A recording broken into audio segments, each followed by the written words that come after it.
Assalamualaikum warahmatullahi wabarakatuh. Selamat pagi, Om Swastiastu, Namo Buddhaya, Salam Kebajikan. Yang terhormat, Dr. Maria Immaculata Diah Pramudianti, Master of Science, Spesialis Patologi Klinik Konsultan, selaku pemateri kita pada hari ini.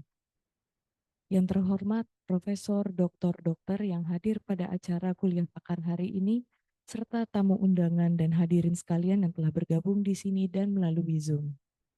Puji syukur kita panjatkan kepada Tuhan Yang Maha Esa yang telah memberikan rahmat dan karunia kepada kita, sehingga kita dapat hadir di acara ini dalam keadaan sehat dan bahagia.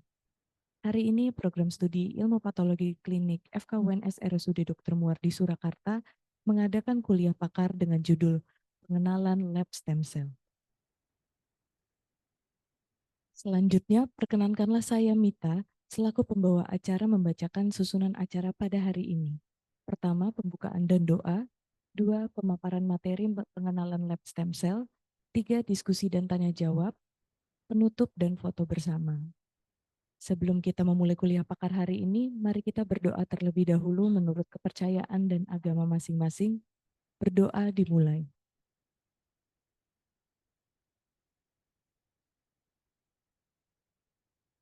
Berdoa selesai.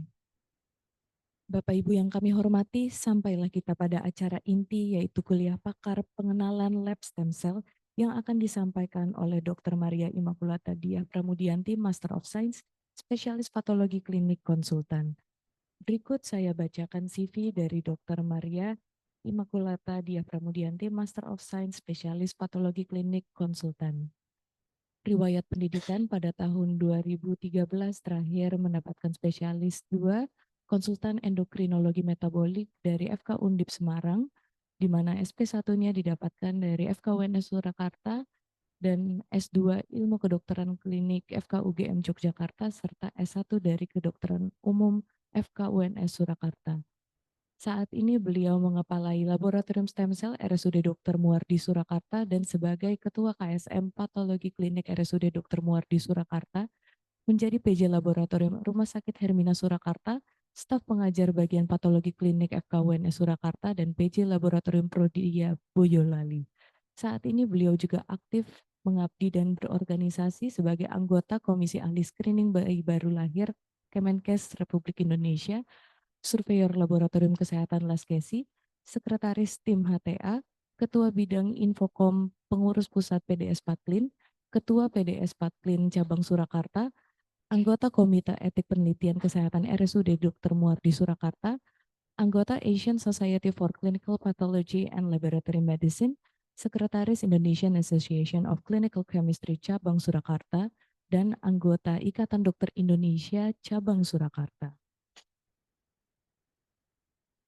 Kepada Dr. Maria Immaculata Diah Pramudianti, Master of Science, Spesialis Patologi Klinik Konsultan, waktu dan tempat kami persilahkan. Baik, terima kasih. Pada pagi hari ini saya menyampaikan pengenalan lab stem cell ya. Assalamualaikum warahmatullahi wabarakatuh. Salam sejahtera untuk kita semua. Om Swastiastu, Namo Buddhaya, Salam Kebajikan. Pada pagi hari ini saya juga mengundang teman-teman dari Lab Stem Cell Muardi ya. Ada Mbak Aini, ada Mas Cesar, ada Mas Anas. Jadi memang untuk teman-teman tim stem cell ini belum terlalu banyak untuk produksi. Backbone-nya untuk saat ini beliau bertiga. Mulai dari QA, kemudian ada produksi, merangkap-rangkap ya. Semualah all in one. Karena memang kita masih fase trial alat ya. Jadi produksinya sudah tapi masih dalam proses trial. Ada beberapa kali trial remedial seperti itu untuk mengoptimasi penggunaan selnya, bagaimana medianya dan lain-lainnya.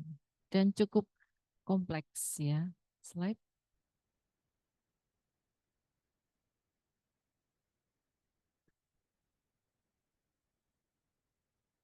Jadi nanti ada pengenalan dulu, ada peralatan-peralatan yang harus digunakan.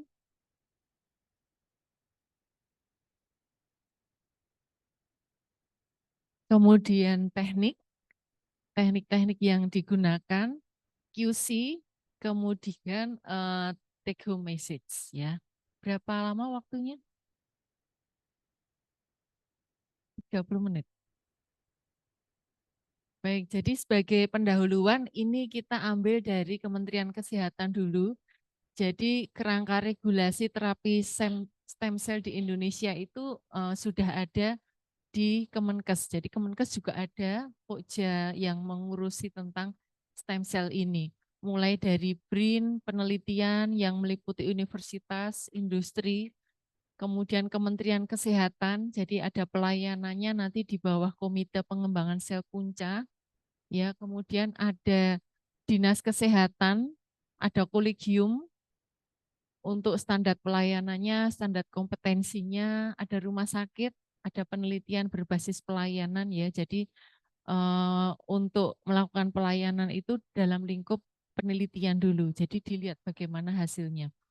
Kemudian pelayanan sesuai standar, apakah sudah oke, kalau penelitiannya sudah bagus, baru rumah sakit tersebut itu boleh melakukan pelayanan dengan pembelian sel stem cell atau sekretum tergantung yang diteliti, kemudian penggunaan pembiayaan yang boleh dibeli atau di terapi ke pasien. Kemudian ada juga lab pengolah stem cell dan harus terstandar ya. Jadi ada standar fasilitas, alat, SDM, standar pengolahan ini sesuai dengan CPOB.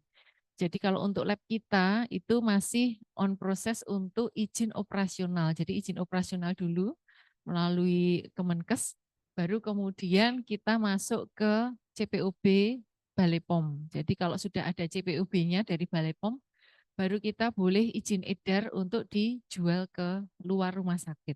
Jadi kalau masih izin operasional boleh digunakan di pelayanan, tapi masih di dalam rumah sakit, nggak boleh dijual di luar. Kemudian ada bank sel atau jaringan untuk menyimpan jaringan-jaringan, misalnya kita menggunakan umbilical cord pasien, kita simpan umbilical cord-nya atau jaringannya ini juga sama, harus terstandar juga. Kemudian ada juga klinik utama, ini klinik-klinik yang menggunakan bahan stem cell atau sekretum atau exosome untuk pelayanan di luar, baik itu secara topikal atau secara luar. Lokal juga bisa. Nah, untuk Balai POM, fasilitas dan produknya ini sudah terstandarisasi. Ada berbagai macam kriteria yang harus dipenuhi. Dan ini sangat kompleks sekali. Kemudian ini nanti barulah setelah ada GMP, GTP, ada izin edar, dan setelah itu diawasi. Jadi sebenarnya ya sama seperti produk obat yang lain ya, kalau sudah beredar diawasi bagaimana produknya, apakah ada efek sampingnya, apakah ada masalah, apakah ada komplain di situ, perlu penarikan produk atau tidak. Kemudian ada juga industri. Nah, setelah itu, setelah melalui CPOB, Balai POM sudah boleh diedarkan melalui produksi dan pemasaran. Jadi memang di laboratorium kita itu belum ya, karena kita memang belum ada izin untuk operasional dan belum mendapatkan sertifikat CPOB. Kemudian kebijakan Kemenkes terkait pelayanan terapi sel punca ini banyak sekali. Ada Permenkes 48 2012 tentang penyelenggaraan bank sel punca, ada Permenkes 50 2012 untuk labnya, Permenkes 62 2013 untuk bank jaringan, Permenkes 32 2018 ini penyelenggaraan sel punca, Permenkes 14 2021 standar usaha. Jadi Permenkesnya ini juga selalu diperbaharui oleh kementerian. Kemudian ada syarat-syaratnya nanti di Permenkesnya untuk pengolahan sel punca itu, mulai dari izinnya, bagaimana syarat pendiriannya, strukturnya, SDM, penyelenggaranya bagaimana, apakah sudah ada MOU dengan lab yang sudah mengeluarkan bahan dari stem cell-nya atau sekretumnya, kemudian bagaimana verifikasinya, alat, bahan, prosesnya apakah dikendalikan dengan baik mulai dari awal mendapatkan umbilical cord atau sel darah atau sumsum tulang apapun itu ya, sampai menjadi produk untuk diterapi. Jadi semuanya harus dikendalikan dengan pemantapan mutu, QC, QA, kemudian dikendalikan juga dengan pencatatan pelaporan yang ketat, dan pembinaan serta pengawasan yang berkelanjutan. Jadi ada quality improvement yang harus dilakukan berurutan. Jadi nggak bisa hanya QC saja atau QA saja. Kemudian ini data penelitian sel punca di rumah sakit. Ini cukup banyak ya sebarannya. Ini data tahun 2023. Lab pengolah sel punca ini ada Regenik, Prostem, Dermama, Solo ada Dermama, ada Tristem.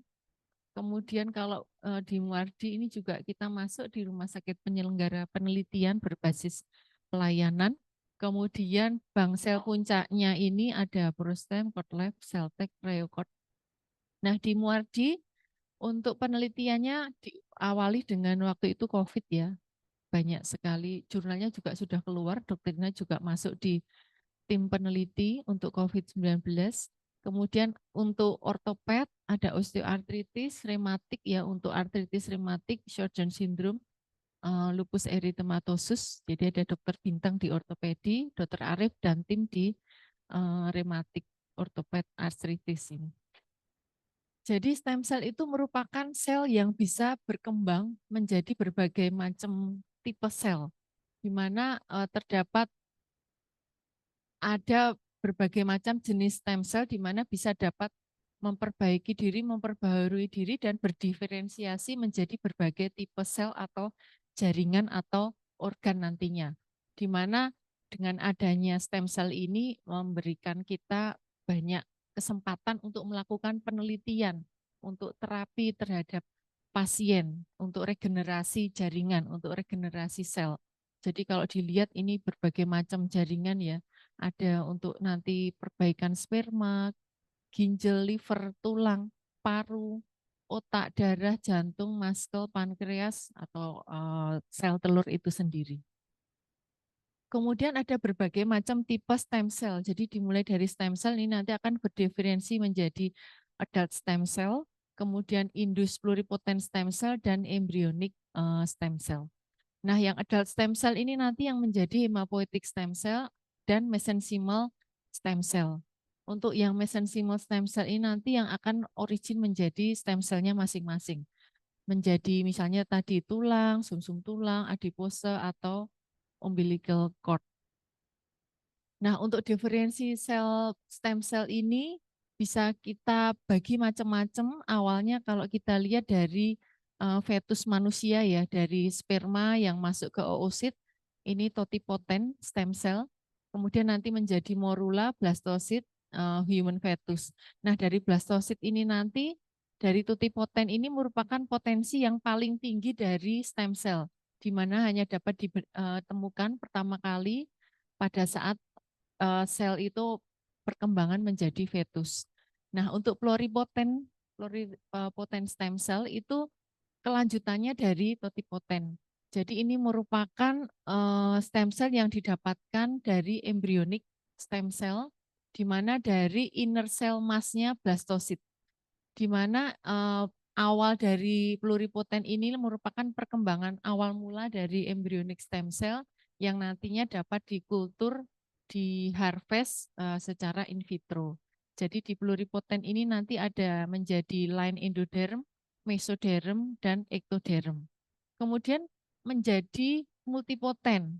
Nah, multipotent ini ada beberapa fungsi yang lebih strict ya di jaringan, di mana nanti di sini berperan terhadap organogenesis atau formasi dari organ, di mana ini bisa nanti menjadi ektoderm itu menjadi sel neural ya, sel pigmen. Kemudian mesoderm, dari line mesoderm ini nanti menjadi muscle cell, blood cell atau kidney cell. Kemudian endoderm ini nanti menjadi sel beta, sel paru, sel pankreas. Kemudian germ cell ini nanti sel telur dan sperma. Jadi udah berdiferensi menjadi suatu organ-organ yang spesifik. Kemudian yang terakhir nanti ini menjadi stem cell unipotent. Ini merupakan potensi yang paling rendah dari stem cell, di mana hanya bisa berdiferensi menjadi satu tipe sel yang spesifik.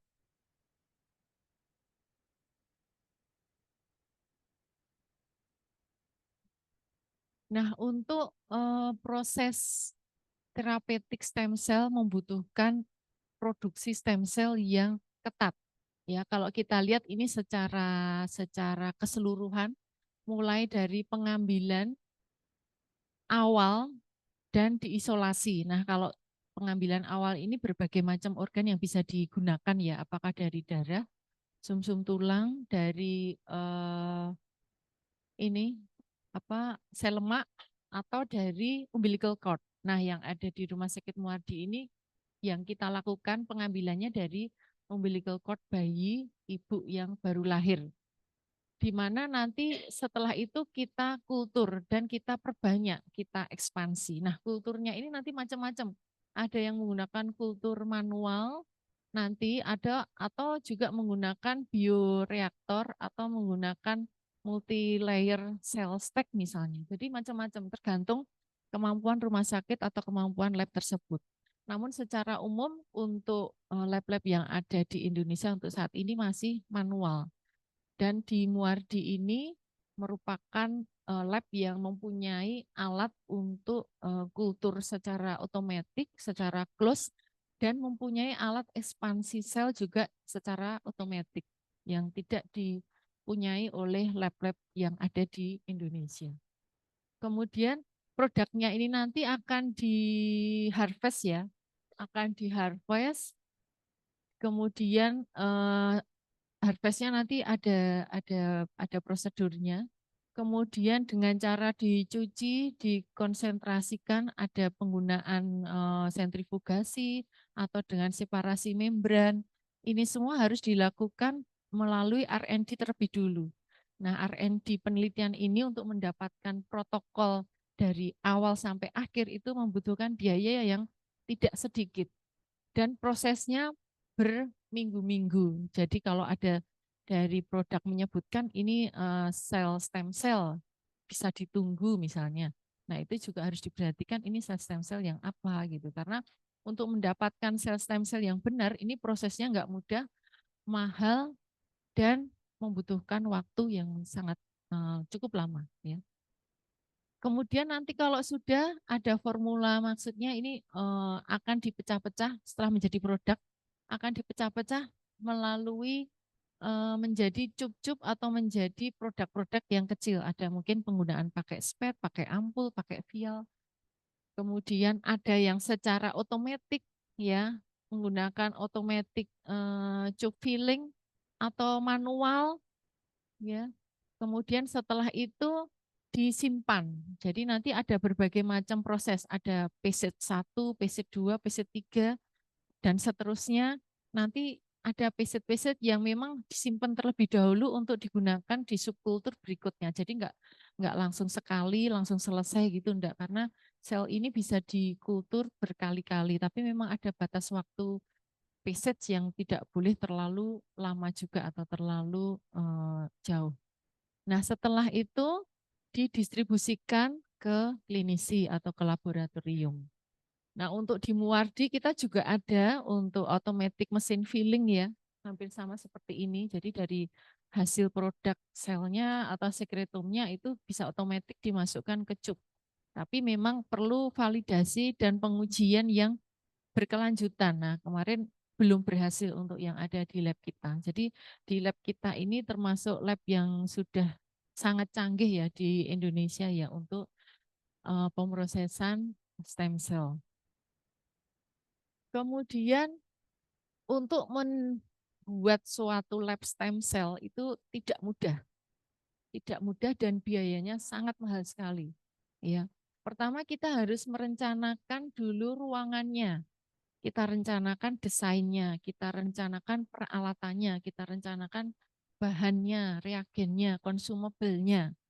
Dan kemarin untuk membuat suatu lab stem cell, kita dari awal denahnya, letak pintunya, letak buka pintu di mana, letak untuk tempat gantinya, tempat selasarnya kelas ABCDE itu kita selalu konsultasi dengan Balai POM. Jadi dari awal agar lab kita itu tidak salah, denah ada perbedaan sedikit pun itu kita konsultasikan ke Balai POM untuk melihat struktur lab ruangan itu apakah sudah sesuai atau belum, termasuk penempatan alatnya. Apakah sudah sesuai dengan alur atau flow yang disarankan. Jadi untuk lab ini juga tidak perlu terlalu luas, karena kalau terlalu luas juga malah tidak efektif. Kalau lab-lab yang ada di kita, ruangan-ruangan yang ada di kita itu memang ruangannya cukup kecil, bisa 2x3 atau 3x3 saja. Jadi kalau terlalu luas juga bahaya untuk kontaminasi ataupun bahaya untuk banyaknya partikel yang tidak bisa difilter oleh HVAC. Kemudian produksi ini juga untuk mendapatkan suatu hasil stem cell, sekretum, exosome itu juga membutuhkan protokol yang sudah baku, tepat, dan masing-masing lab itu tidak ada protokol yang sama. Jadi jangan berharap minta protokolnya lab lain terus kemudian kita buat untuk lab kita, itu belum tentu bisa. Benar-benar kita harus mencoba satu-satu. Kita coba pakai reagen ini, kita validasi. Mungkin volumenya kurang, mungkin volumenya terlalu banyak. Kita coba kok selnya mati semua gitu. Nanti diulang lagi seperti itu. Sampai mendapatkan protokol yang tepat, hasil QC yang masuk juga untuk jenis stem cell atau sekretum yang kita butuhkan. Dan semua alat ini itu harus dilakukan uji awal dulu. Jadi kita ada IQ, OQ, PQ, semuanya. Jadi bagaimana alat yang ada di lab itu tuh sudah sesuai dengan pabrikannya. Kita uji apakah memang tepat, bahan-bahan kabel-kabelnya ini juga bisa berfungsi, kemudian di checklist, dan apakah alat ini nanti bisa beroperasi. Jadi dicoba, dioperasikan, diuji, apakah sudah sesuai dengan pengujiannya, apakah suhunya sudah sesuai, apakah putaran rotasinya sudah sesuai. Mikroskop juga kita lakukan uji juga. Apakah sudah sesuai cahayanya, apakah sudah bisa membaca dengan baik. Nah, ini semua harus dilakukan istilahnya penyimpanan berkas-berkasnya. Karena ini termasuk salah satu syarat untuk mendapatkan izin operasional ataupun izin untuk CPOB. Nah, uji-uji alat reagen ini pun yang sangat mahal sekali. Jadi sekali produksi di tempat kita dengan menggunakan alat yang otomatis itu bisa satu kali produksi sekitar 2 M. Jadi itu belum untuk uji-uji yang lain, belum untuk labnya. Labnya sendiri juga bisa miliaran untuk membuat lab yang ada di Muardi ini. Kemudian jenis selnya, apa sih nanti yang perbedaan sel-selnya. Jadi nanti kita bisa dapatkan stem cell, sekretum, atau eksosom. Jadi kalau stem cell ini selnya yang nanti berdiferensiasi menjadi berbagai jenis sel. Kalau sekretum ini yang molekul yang disekresikan, kalau eksosom itu vesikel ekstraseluler yang dilepaskan oleh sel. Nanti mengandung apa? Protein, RNA, atau lipid. Dan mekanisme aksinya juga sendiri-sendiri. Kalau yang MSC itu nanti untuk perbaikan jaringan, bisa membelah, bisa berdiferensiasi. Kalau sekretom ini untuk komunikasi antar sel, bisa merangsang penyembuhan, mengatur respon imun gitu. Kalau eksosom ini mengangkut molekul bioaktif, di mana akan mempengaruhi fungsi biologi dan respon sel target. Dan masing-masing juga berbeda-beda. Kalau yang MSC ini untuk regeneratif, penyembuhan cedera tulang, jantung, neuro, DM, autoimun. Kalau yang sekretum untuk penyembuhan luka, peradangan, anti-aging. Nah, yang sekretum inilah yang banyak digunakan oleh lab-lab yang ada di sekitar kita. Jadi produksinya ini paling banyak digunakan itu sekretum. Kemudian eksosom ini jarang ya, jarang yang menggunakan untuk diagnostik, terapi kanker, terapi regeneratif, karena di sini langsung molekul terapeutiknya ke sel target. Kemudian sel kultur.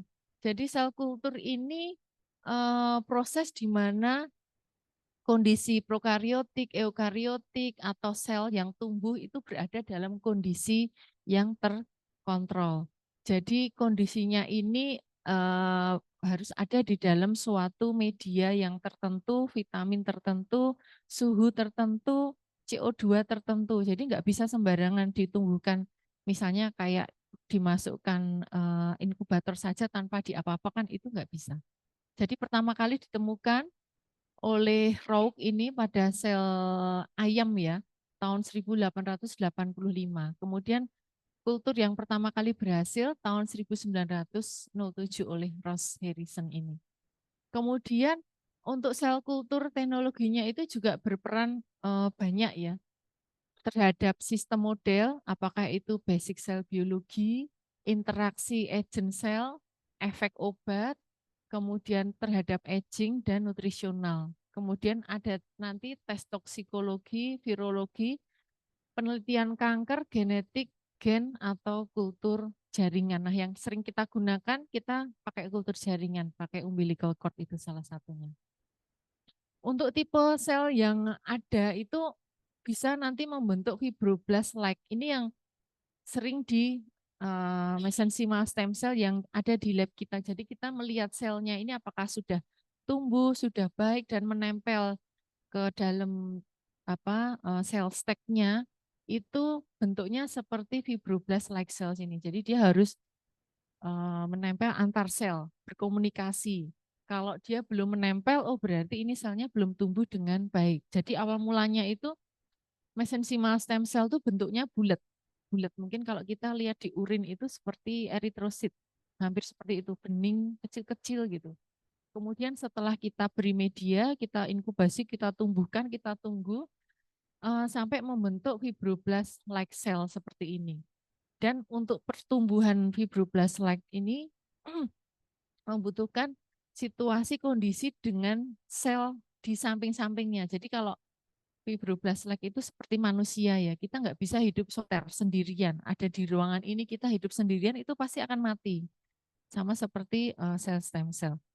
Sedangkan kalau di dalam satu ruangan ini banyak sel stem cell, dia akan berkomunikasi, bergandengan tangan. Nah, semakin cepat bergandengan tangan membentuk fibroblast ini, semakin banyak sel nanti yang akan tumbuh. Jadi akan membentuk konfluen, selnya ini nanti akan penuh. Jadi tidak renggang seperti ini tapi penuh. Tapi juga tidak boleh terlalu penuh. Karena kalau terlalu penuh juga selnya akan mati. Ya, kalau di sini cukup untuk 30 kondisinya bagus ya udah 30. Tapi kalau satu ruangan ini diisi 1.000 orang pasti akan malah mati semua. Ya, jadi kondisinya hampir sama dengan manusia. Kemudian ada juga yang nanti bentuknya lymphoblast like ya, ini yang tidak attach ya, bentuknya bulat-bulat seperti ini yang belum attach. Kemudian nanti ada juga yang membentuk epitelial seperti epitel atau neuronal ya. Tapi kalau yang kita yang paling sering ya seperti limfoblast kecil-kecil gini atau fibroblast ini.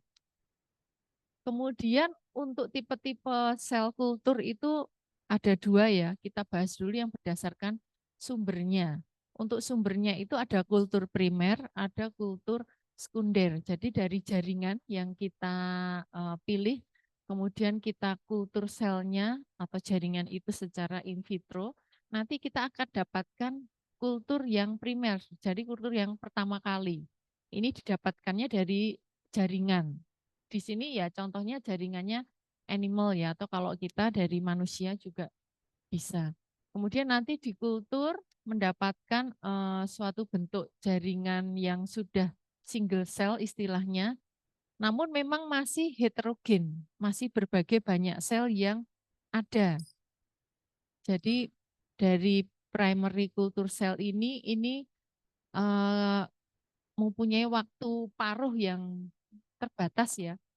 Hampir sama ya antara primer kultur dengan sekunder kultur ini, kemudian bisa berdiferensiasi menjadi phenotype, kemudian juga terikat dengan sel-sel yang ada, namun bisa juga menghambat terhadap kontak-kontak yang tidak diinginkan. Ini hampir sama, cuma bedanya primer dengan sekunder, kalau yang sekunder ini dari kultur primer dan didapatkan dari isolasi dengan seleksi atau cloning dan populasi selnya lebih homogen. Jadi berbeda, kalau kultur primer ini lebih heterogen, kalau sekunder ini lebih homogen. Baru nanti mendapatkan line selnya apakah akan menjadi single cell isolasi, immortalisasi, atau subkultur yang sukesif yang nanti menjadi senescent. Nah, ini perbedaan berdasarkan sumbernya. Kemudian perbedaan sel kultur berdasarkan sel kulturnya sendiri. Jadi ada adherent cell, ada suspension cell. Jadi untuk adherent cell ini perlu menempel untuk pertumbuhannya. Jadi kita cell stack-nya seperti ini yang kita gunakan di lab ya, modelnya. Jadi nanti ada media yang kita tambahkan di sini, nah selnya kita masukkan melalui tutup. Tutupnya kita buka dan ini dilakukan di BSC tipe kelas A. Kemudian kita harapkan nanti sel-selnya menempel di bawah, melekat, kemudian nanti membentuk sel fibroblast tadi. Kemudian di sini pembentukan prinsip dari adherent monolayer itu menggunakan suatu coating tertentu. Nah, coating ini yang harus kita validasi. Menggunakan coating apa? Nah, untuk alat yang otomatis kita itu juga sudah ada istilahnya CCU, chambernya untuk harvest itu sudah ada di dalam alat. Di situ juga membutuhkan suatu coating. Ini masih kita uji validasi karena kemarin menggunakan biolaminin belum berhasil. Kita tambahkan jumlahnya itu malah selnya mati semua gitu. Jadi memang butuh validasi berkali-kali untuk mendapatkan kira-kira nanti coatingnya yang bagus itu apa, medianya yang bagus apa, seperti itu. Kemudian kalau suspensi sel ini tidak membutuhkan pelekatan di dalam tinggi bawah sel. Jadi misalnya contohnya pada sistem pembuluh darah untuk apa sel puncanya. Kalau yang kita lakukan menggunakan umbilical cord, kita berdasarkan adherent cell. Kemudian peralatan dan consumable apa yang kita butuhkan. Nah, untuk peralatannya di dalam laboratorium sesuai dengan kelas-kelasnya ya. Jadi ada kelas A, kelas B, kelas C, kelas D yang harus ditaati.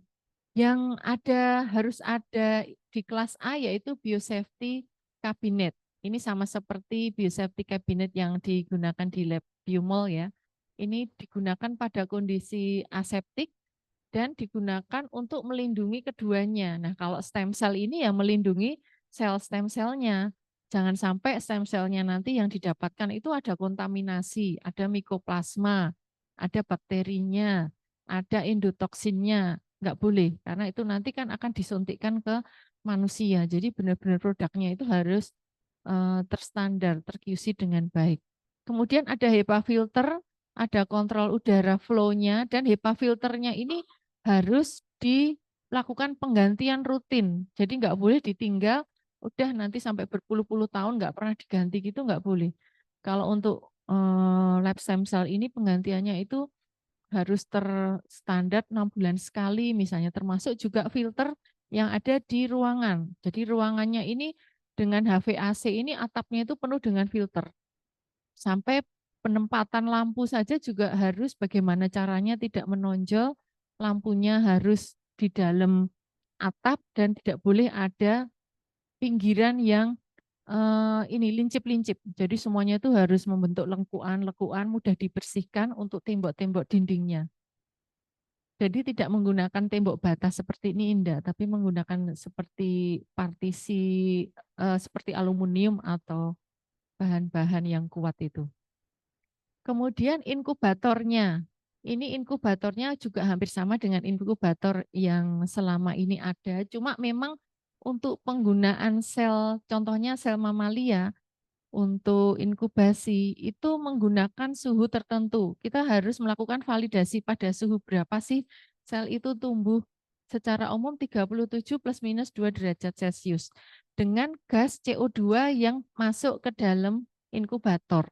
Jadi bedanya di situ, di lab stem cell itu kita ada inlet selnya untuk sel itu ada gas CO2, O2, ada nitrogen seperti itu. Di mana di sini suhu dan CO2, O2 itu semuanya harus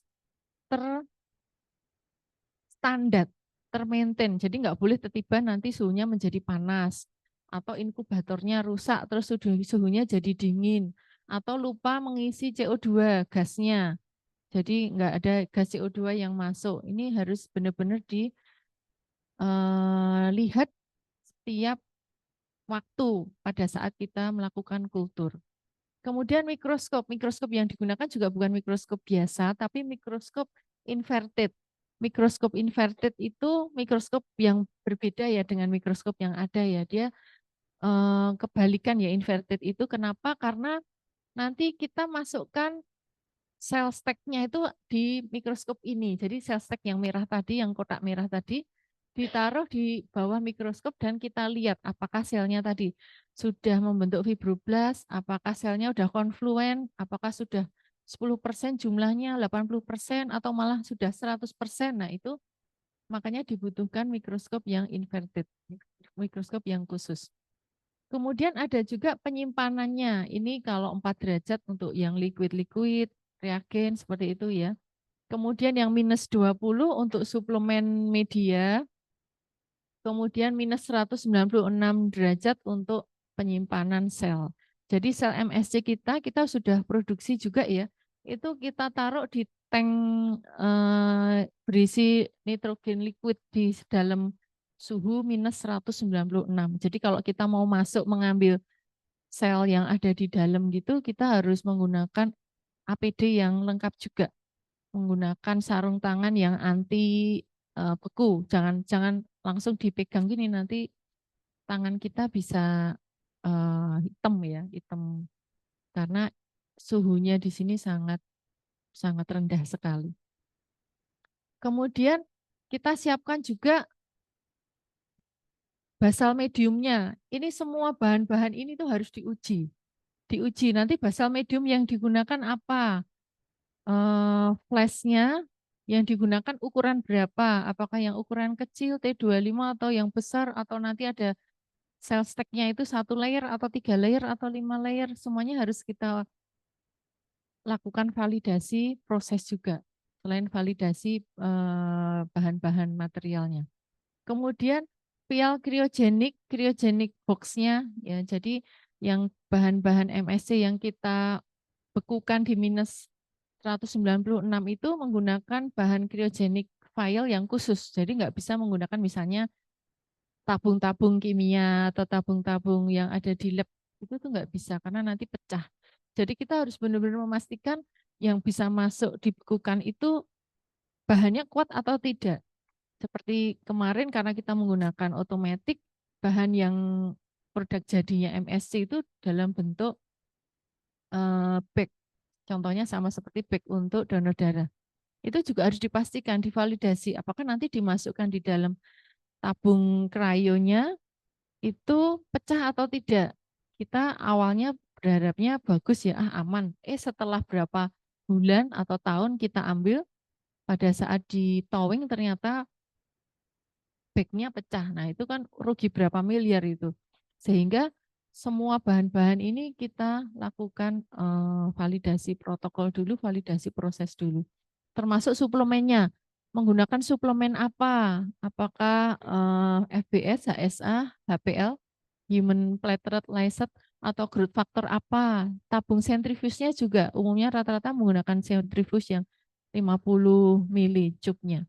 Kemudian spraynya, serological pipette juga menggunakan automatic pipette control gun. Jadi karena jumlah volume yang diambil banyak, bisa 50 mili atau 100 mili gitu, itu kita harus menggunakan pipette control gun. Jadi bisa di stop ya. Jadi enggak model kayak LED zaman dulu, misalnya disedot manual atau pakai pump gitu, itu enggak boleh. Ini sudah terstandar. Kemudian centrifuge yang sudah umum digunakan. Kemudian mediumnya untuk pertumbuhan kita pilih mana? Medium yang natural atau yang artifisial. Kalau medium yang natural dari cairan tubuh, jaringan ekstrak, atau dari clot ini memang agak kesulitan untuk standarisasi nutrien yang ada. Misalnya kita ambil sapinya kebetulan gemuk, nanti beda dengan sapi yang kurus. Sehingga untuk lab stem cell lebih mudah dan lebih simpel ya, karena untuk keberlanjutan produksi menggunakan media artifisial atau sintetik. Apakah yang menggunakan salt solution balance, PBS, apakah basal media, mem belakangnya mem ya, alpha mem, mem gitu. Atau menggunakan komplit media yang sudah komplit semuanya. Nah ini dicoba sampai benar-benar mendapatkan sel yang baik. Kemudian basal media fungsinya untuk menjaga pH dan osmolaritas di 260 sampai 320 miliosmol per liter. Kemudian juga menyediakan nutrisi yang basic sama sumber energi. Nah, komponen basal medianya ini apa? Ada garam inorganik tadi ya, menjaga osmolaritas, meregulasi membran potensial, terus ion untuk attach cell dan kofaktor enzim gitu. Kemudian ketoasid ini untuk intermediasi glikolisis, siklus Krebs, kemudian sumber energi tambahan, dan menjaga metabolisme selnya.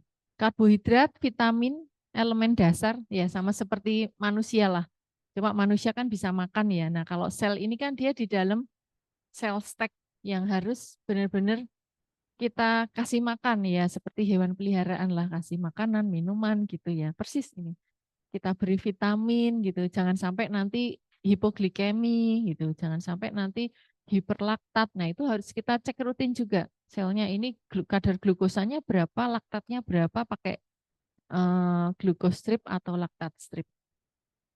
Kemudian suplemennya, apakah nanti menggunakan glutamin, menggunakan non-esensial amino acid, growth factor hormon, antibiotik atau buffer.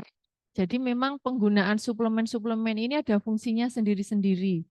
Dan untuk penggunaan antibiotik juga masih dalam tanda kutip kalau digunakan secara langsung di media itu tidak diperkenankan secara GMP. Tapi kalau di awal ya pada saat kita mendapatkan produk umbilikalnya, itu ada penambahan di situ masih diperkenankan. Tapi kalau sudah masuk di dalam lab, di dalam stem cell itu tidak diperkenankan. Jadi memang pada saat kita mendapatkan umbilical cord kita benar-benar harus kerjasama dengan dokter kandungan yang nanti membantu melahirkan untuk mendapatkan umbilical cord-nya. Karena pembersihan umbilical cord itu dari dokter kandungannya yang kita harapkan. Kemarin kita sudah melakukan beberapa uji validasi dari umbilical cord dari SPOG1 dengan SPOG2 dan ternyata berbeda sekali.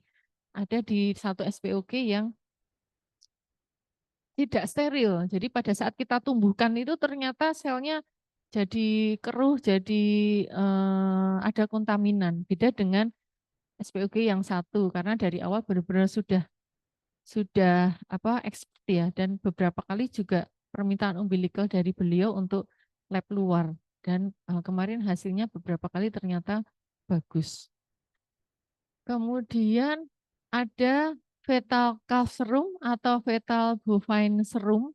Ini juga sama mengandung mikronutrien, growth factor dengan berbagai macam fungsi. Apakah menambah attach cell, menetralisasi toksin, apakah memaintain pertumbuhan sel gitu ya. Sedangkan untuk fetal calf atau bovine serum ini karena didapatkan dari sapi ya atau anak sapi kan dibutuhkan heat inaktivasi dulu. Jadi harus dipanaskan tapi juga enggak panas-panas banget. Kalau susu pasteurisasi kita 37 derajat ya, tapi kalau yang untuk mendapatkan FCS atau FBS ini 56 derajat selama 30 menit. Untuk apa? Ini untuk ya menghilangkan komplemennya, menghilangkan imunoglobulinnya, menghilangkan virus-virusnya gitu ya dengan gamma iradiasi serum. Jadi sama dengan saat kita mendapatkan umbilical cord, kita juga harus memastikan ibu pendonor ini bebas dari semua virus juga. Kita juga cek bagaimana hepatitis B-nya, HIV, hepatitis C, semuanya dicek. Hemoglobin juga kita harus cek darah rutinnya karena kita ingin melihat produknya nanti harus bagus. Kalau kita dapatkan produknya, sumbernya sudah nggak bagus, pasti anaknya juga nggak akan bagus produk dari umbilical cord-nya ini. Tapi kalau HB-nya bagus, ibunya juga berat badannya sesuai, semuanya kriteria masuk, hasilnya bagus. Kemarin kita pernah mendapat yang HB-nya agak rendah gitu juga pertumbuhan selnya nggak maksimal waktu itu. Kemudian tekniknya, jadi teknik yang ada di lab itu tadi ya bermacam-macam ya. Ada subkultur, ada harvest. Jadi subkultur itu nanti yang disebut passage atau passaging. Istilahnya nanti P ya. Jadi kalau ditanya ini P berapa? P1, P2, P3, P4 atau P0 itu kita harus sepakat dulu. Istilahnya itu apa gitu. Pertama kali sel itu dari umbilical cord kita tumbuhkan menjadi sel itu apakah P0? Kemudian nanti kita tumbuhkan kembali apakah nanti menjadi P1, menjadi P2 dan kapan di harvest, kapan diambil, kapan didapatkan sekretumnya itu kita harus sepakat dulu di lab. Jadi nggak boleh kita protokolnya itu sembarangan. Misalnya hari ini P4, besoknya P5, suka-suka gitu nggak boleh. Jadi harus terstandar dan di OSS atau CPOB untuk mendapatkan izinnya itu paling tidak 3 kali proses dengan hasil yang sama menggunakan protokol yang sama. Nggak boleh hari ini berubah berbeda ya, besok berbeda, tapi kita lakukan pengurusan izin itu pasti nanti nggak akan di ACC. Jadi diharapkan dengan 3 kali kultur harvest 1 kali produksi tapi 3 kali 3 replikasi gitu udah hasilnya stabil baru kita bisa meneruskan untuk izin maupun untuk CPOB-nya. Kemudian harvest, ini proses terakhir di mana selnya kita ambil, kita buang atau kita bukan dibuang sih, kita preparasi untuk manipulasi selanjutnya. Apakah nanti mau diimplantasi, dianalisis, diambil sekretumnya. Kalau kita ada alat yang untuk perbanyakan sel juga ini kita pisahkan jadi mana yang nanti tetap di alat otomatis untuk jadi sekretum, mana nanti di alat untuk perbanyakan sel atau nanti manual dengan sel stack dengan kultur menggunakan sel stack itu juga ada proses-proses harvestnya. Nah, kenapa kok di subkultur? Kenapa gitu ya? Karena kita ingin mendapatkan densitas dari hasil kulturnya. Jadi sel stem cell tadi kita lihat densitasnya. Kita kalau harvest itu paling tidak 80% lah selnya tadi tidak terlalu uyak-uyakan tapi juga tidak terlalu sedikit. Jadi kita dapatkan konfluen yang kita tetapkan. Jadi kita misalnya tetapkan konfluennya 80%, ya udah nanti kalau kita mau tumbuhkan nanti 80% ya di 80% itu kita harvest misalnya. Karena kalau lebih sampai 100 bahkan mungkin lebih uyek-uyekan tadi pasti selnya akan mati. Kemudian mediumnya juga, mediumnya pasti kan sudah diambil makanannya tuh sama sel stem cell-nya. Pasti akan nutrisinya habis. Nah, kalau nutrisinya habis ya pasti selnya mati. Jadi harus diganti rutin 2 kali sehari, 2 hari sekali misalnya. Kemudian membutuhkan prosedur yang lainnya, misalnya menambah stok tadi dari P0 master cell blank-nya kita jadikan P1, P2, ya yang kita simpen nanti yang kita juga harus memastikan ini master cell blank itu yang di P berapa kita simpen, baru nanti dari master cell blank ini kita buat jadi working cell blank. Working cell blank-nya itu nanti kita kultur lagi, kita harvest lagi. Jadi kulturnya nanti hasilnya eksponensial ya. Dari P berapa menjadi kultur lagi nanti berapa P-nya gitu, P-nya P berapa gitu. Nah, untuk penentuan kapan subkultur atau harvest dari sel density-nya kita bisa lihat di mikroskop. Jadi alat otomatis kita itu juga ada mikroskopnya. Maksudnya kamera ya, kamera untuk mengcapture. Jadi kita bisa lihat di layar. Ini nanti selnya bagus apa enggak, selnya optimum atau enggak, atau selnya ini sudah terlalu banyak. Kalau yang manual tadi, sel stack-nya kita pindah ke mikroskop inverted. Tapi kalau yang alat otomatis kita di situ sudah ada fotonya. Jadi di capture kita bisa lihat di layar yang selnya ini bagus atau tidak. Nah, untuk pertumbuhan MSC ini sesuai waktu ya. Jadi mulai dari lag phase ini masih proliferasinya masih sedikit, paling 10%.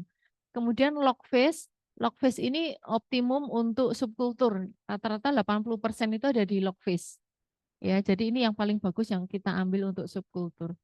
Kemudian kalau stationery ini susah karena mungkin sudah transformasi yang sudah tidak kita inginkan ya. Kemudian maaf yang stationery yang bawah, proliferasinya, konfluensinya maksimum yang bawah ini ya. Jadi butuh waktu lama untuk recovery pada saat kita memang mau kultur ulang. Kemudian dead phase ini susah. Jadi namanya juga waktu sudah mati ya selnya ya. Selnya sudah membentuk transformasi yang sudah tidak kita inginkan. Jadi kita mendapatkan sel optimum di log phase ini benar-benar itu sel yang kita harapkan, bukan berdiferensiasi menjadi sel yang lain. Kemudian kita juga bisa melihat dari medium exhaustion-nya. Kira-kira mediumnya ini sudah istilahnya sudah habis enggak sih bahan-bahan nutrisinya, bisa menggunakan indikator pH, penggunaan phenol red. Jadi sel itu kan butuh glukosa. Nah, salah satu pemecahan glukosa kan asam laktat ya. Makanya diukur glukosa dan diukur laktatnya. Nah, asam laktat ini membentuk warna yang semakin asam. Kalau semakin asam kan kita lihat pH-nya makin turun ya. Ini kan pH 65, 7, 7,4, 7,6. Nah, semakin asam ini nanti berarti oh ini harus diganti sel apa medianya karena selnya sudah nggak bisa makan glukosanya, sudah terlalu banyak produksi laktat yang digunakan. Bisa menggunakan eh, kertas pH itu ya, yang manual zaman dulu itu pernah nggak ngalami? Iya, lakmus misalnya. Tapi itu sederhana banget. Kalau yang sekarang kita malah mengukur kadar laktatnya ya. Jadi di lab stem cell kita ukur glukosnya, kita ukur laktatnya. Jadi contoh contoh selnya itu dengan alat yang otomatis untuk proliferasi bisa nanti kita ambil dengan SPED. Kita ambil dengan SPED, kita ambil sedikit berapa mili gitu ya, 0,5 mili misalnya, sedikit aja karena sel ini kan mahal harganya ya. Kita ambil dikit itu aja udah berapa juta itu kita ambil. Terus kita teteskan di rapid glucose, teteskan di laktat dan itu didokumentasikan setiap waktu. Kalau glukosnya makin turun, laktatnya makin naik, ya ini hati-hati udah waktunya untuk harvest ya. Kemudian eh, ini alurnya. Ini alurnya alur manual ya. Jadi kalau alur otomatis yang ada di alat kita itu medianya udah nyantol di atas. Mungkin kalau teman-teman lihat di apheresis di UPT-DRS, alatnya hampir seperti itu dengan media yang sudah ada di atas, kemudian nanti plastik cover yang cubing-cubingnya itu kita masukkan klek gitu ya ke alat. Udah nanti otomatis di situ sudah ada program-programnya, program untuk MSC, program untuk apapun, dan alat otomatiknya ini bisa membuat sel apapun. Kartisel, mau sel produk apapun selain MSC itu bisa banget, tinggal nanti beli tadi, beli cubing-cubingnya. Nah, cubing-cubingnya ini yang mahal, mahal sekali untuk satu kali pembelian cubing yang otomatis kultur.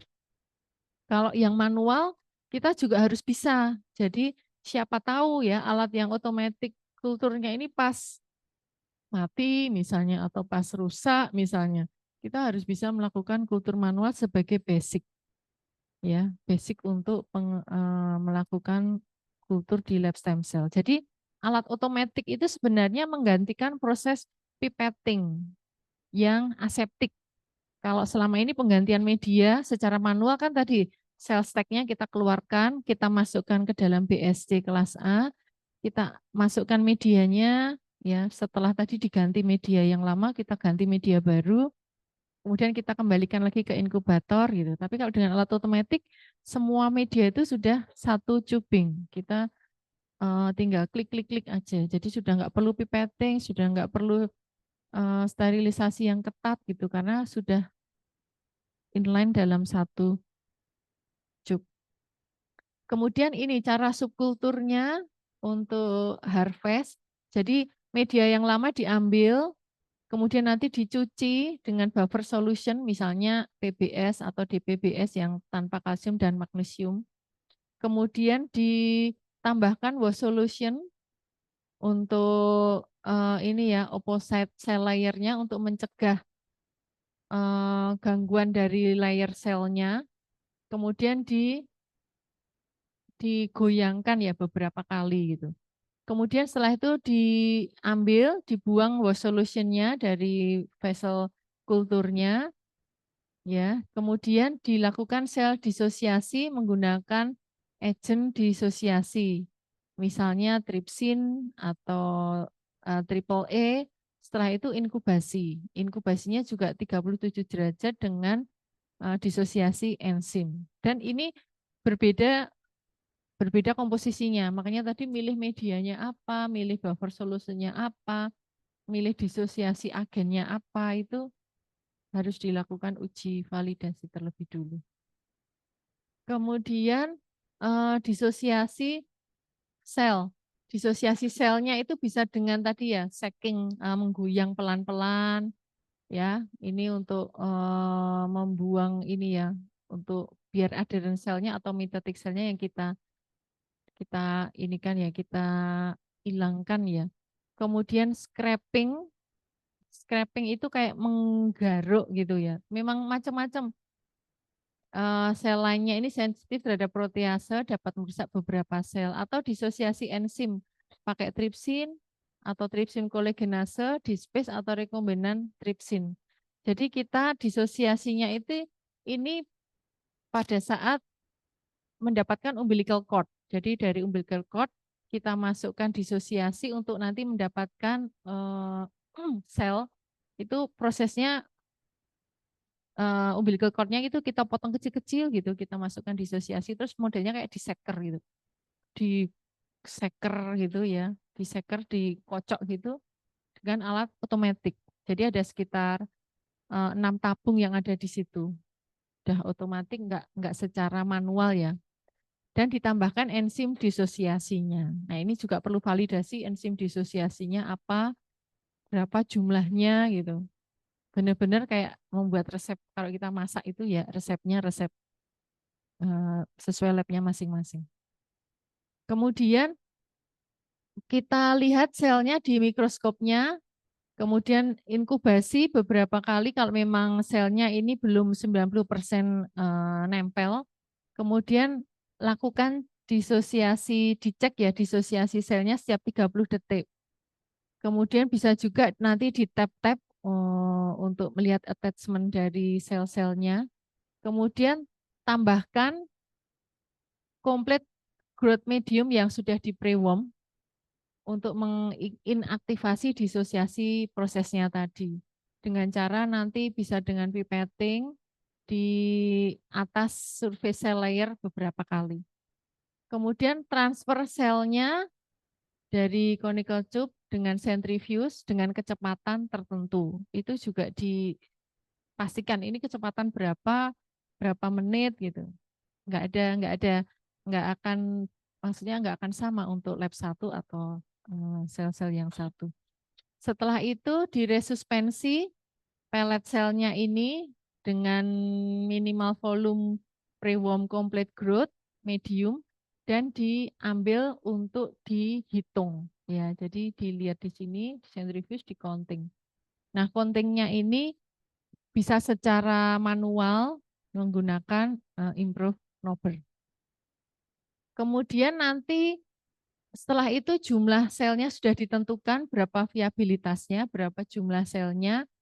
Kemudian bila perlu tambah media pertumbuhannya untuk mendapatkan kadar sel yang diinginkan sesuai dengan jumlah sel yang diinginkan. Kemudian setelah itu istilahnya dimasukkan ke dalam new vessel, misalnya ke cell stack atau yang kalau sudah selesai itu nanti ke tabung-tabung sesuai dengan passage yang kita harapkan. Nah, semua cairan, semua solution, semua peralatan itu harus steril, wajib steril. Karena ini nanti produknya kan akan diinjeksi ke manusia, jadi jangan sampai menjadi masalah ya. Makanya perlu biosafety cabinet kelas A, itu wajib. Nggak boleh dilakukan di kelas B, apalagi di kelas C atau kelas D. Nah, untuk melihat available cell-nya, viability-nya, ini selnya hidup atau mati, kita bisa menggunakan Trypan Blue. Jadi nanti ditetesi 1 tetes MSC, 1 tetes Trypan Blue. Kita lihat selnya ini hidup atau tidak. Nah, kalau selnya hidup dia impermeable, kalau selnya dead dia permeable.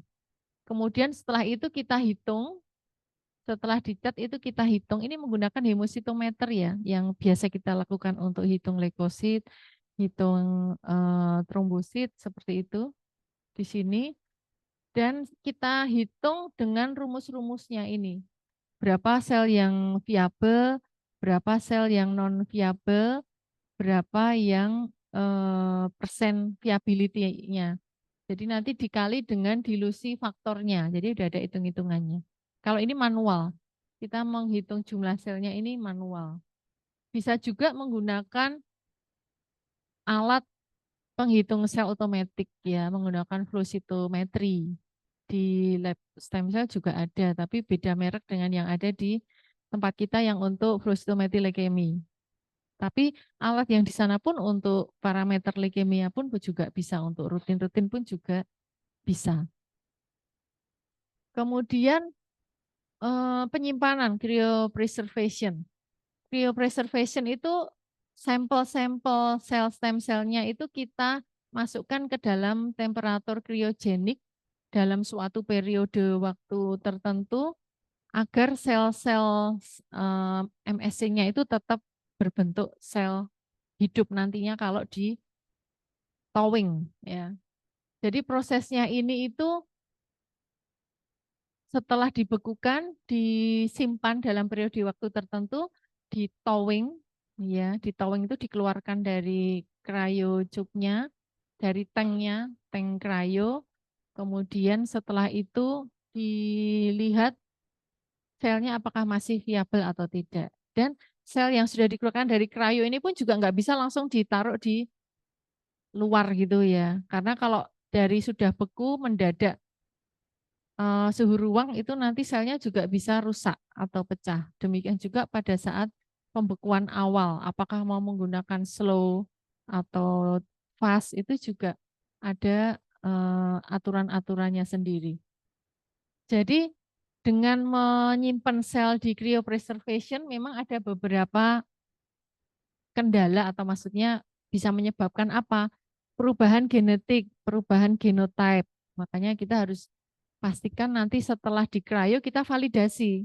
Jadi sel-sel yang sudah kita ambil, kita keluarkan, kita towing, kita lihat lagi ini bagaimana isian kandungan selnya nanti ada di QC. Jadi QC ini pun juga butuh proses yang sangat detail dan sangat lengkap. Nah, itu yang menyebabkan pembuatan sel lab stem cell itu tidak murah seperti yang dibayangkan ya. Kemudian dilihat senescence-nya, sel lainnya, adakah transformasi karakteristik pertumbuhan, adakah malah nanti menjadi malignan. Ya, sel stem cell-nya tadi ternyata setelah di thawing berubah, malah bahaya kalau diinjeksi ke pasien. Kemudian fenotipe stabilitasnya, diferensiasinya, kemudian juga dilihat saving time-nya, materialnya, kontaminasi, siapa tahu pada saat memasukkan ke cryotank-nya ada kontaminasi atau mungkin nutupnya enggak bagus, ada kontaminasi dengan lain yang lain.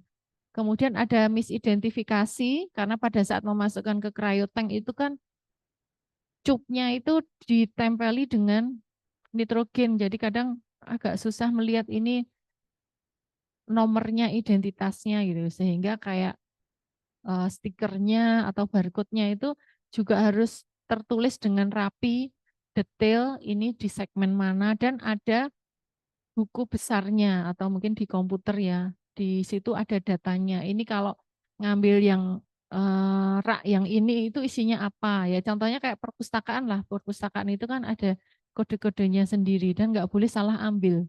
Nanti yang diambil yang pas rak yang ini gitu, nggak boleh rak yang atas atau yang bawah, nggak boleh salah. Kemudian mungkin juga inkubatornya atau salah distribusi gitu ya. Ini beberapa kemungkinannya. Jadi untuk mendapatkan cryopreservation yang optimum, kita tetap menggunakan cryoprotectant untuk menjaga selnya itu juga tetap utuh dengan yang kita inginkan pada akhirnya nanti. Dengan optimum cooling rate-nya, kemudian penyimpanan dan temperatur yang paling rendah berapa, dan kadar selnya berapa, agar sel akhirnya nanti masih hidup, masih viable, nggak mati. Jangan sampai kita masukkan cryopreservation, beberapa bulan atau tahun kita bayangannya hidup ya, ternyata mati gitu. Jadi kita bisa gunakan trypsin monolayer dan resuspensi sel di medium, ya. Kemudian kita berikan cryoprotectant, misalnya di MSO atau gliserol. Kemudian ambil masing-masing 1 mili ke cryovialnya ini. Kemudian masukkan cryovialnya ini ke Mr. Frosty. Jadi namanya ini Mr. Frosty untuk mentransfer dari minus 80 derajat dulu paling tidak 4 jam. Jadi bertahap. Jadi nggak bisa tadi langsung 196 gitu itu nggak bisa. Harus masukkan Mr. Frosty dulu cup-cupnya dan ini bisa banyak ya. Setelah itu minus 80 dulu, setelah itu baru minus 80 beku kita masukkan ke cryotank. Nah, kita masukkan ke cryotank ini ke liquid nitrogen freezer, bentuknya memang kayak rak panjang gitu. Jadi kita naik tangga, terus raknya kita masukkan dari atas, seperti tangki. Dan ini harus menggunakan APD yang tepat, termasuk Google untuk mencegah terpercik bahan-bahan nitrogennya ini. Kemudian ini agen-agen yang bisa digunakan untuk cryoprotective agen atau cryoprotectant. Apakah macam-macam ini ya? Ada sel bunker, ada DMSO, dimethyl sulfoxide, ethylene glycol, glycerol, trehalose, propylene glycol. Ini untuk menjaga membran permeabilitas kecuali trihalosol dan propilen. Kemudian toksisitasnya juga sudah ada. Apakah toksisitasnya diketahui atau tidak? Apakah mengurangi toksisitas membran atau tidak? Kemudian ini juga diaplikasikan sesuai dengan jaringannya. Jadi kalau kita menggunakan sel bunker itu untuk adipos, amniotik, bone marrow, mammalian, synovium seperti itu. Kalau embryonic stem cell gitu kita bisa menggunakan di MSO. Kalau dental atau amniotik ethylene glycol. Jadi ini masing-masing dan harus diuji validasi. Sekali lagi ya, ini ditambahi cryopreservation mati enggak? Siapa tahu mati. Jadi banyak sekali hal yang harus dipastikan dengan pemantapan mutu. Kemudian ini tanpa cryopreservation, jadi selnya itu bisa mati karena dehidrasi. Jadi sel itu juga enggak boleh, maksudnya selnya itu juga harus nanti tetap utuh berbentuk sel. Kalau dengan slow cooling bisa mati, tapi dengan fast cooling bisa mati juga karena esnya masuk ke dalam sel, merusak sel karena kita tahu es itu, air itu kan kalau dibekukan kan membentuk kristal-kristal es yang lincip ya. Nah itu bisa merusak membran sel, menyebabkan selnya mati. Tapi dengan cryopreservation, dengan slow cooling itu selnya tetap terrehidrasi, tapi survive, terus mencegah kematian sel dari kerusakan kristal esnya itu. Kemudian untuk cooling rate-nya juga kita harus pastikan ini tadi ya prosedurnya apakah mau slow freezing atau vitrification. Ini prosedur untuk cooling rate-nya. Kalau yang slow freezing ini sekitar 3 jam, kalau vitrification 10 menit. Cuma memang yang slow freezing ini mahal ya, menggunakan mesin freezing. Kemudian kalau yang slow freezing ini closed system, kalau yang vitrification open. Nah ini bisa masukkan ke insert can, ke tubular pipe isolation. Ini juga masukkan ke isopropanol passive container atau polystyrene box. Ini harus diuji satu-satu, pilih yang mana. berapa lama gitu-gitu. Iya. Kemudian untuk cryo washout-nya juga pakai cryovialnya juga harus cryovial yang apa. Kemudian ada warna-warnanya juga untuk mencegah identifikasi yang salah.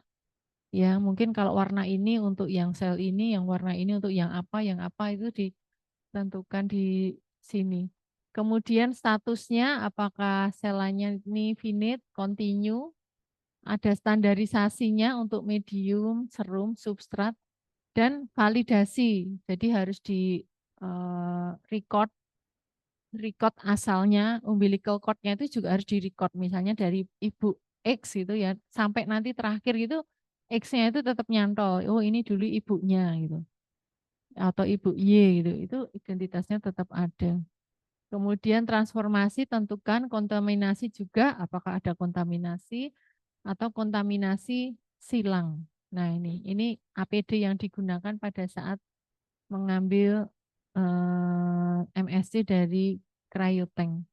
Dan ini cryotank yang besar di belakangnya itu ada cryotank kecil cadangan.